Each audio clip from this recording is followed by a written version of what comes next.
که تاسې پښتو ژبه کې چاته ووایئ چې تا زه 2 سپږمو ته را رسولی یم، دا په دې معنا ده چې یعنې تا زه ستړی کړی یم یا تا زه په عذاب کړی یم. دغسې اصطلاحات چې کلمه په کلمه یو رقم معنا لري او مفهومي معنا یې بل ډول وي، دا په جرمني ژبه کې هم شته. جرمني کې ورته وایي Redewendungen. راځئ یو څو دانې زده کړو.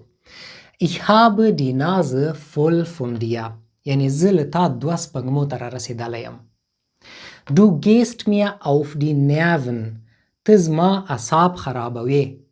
کلمه په کلمه یې که معنا کړو یعنې ته زما په اعصابو باندې ګرځې. Er kann den Mund nicht voll bekommen. هغه په هیڅ نه مړیږي یا خوله یې هیڅ نه ډکیږي.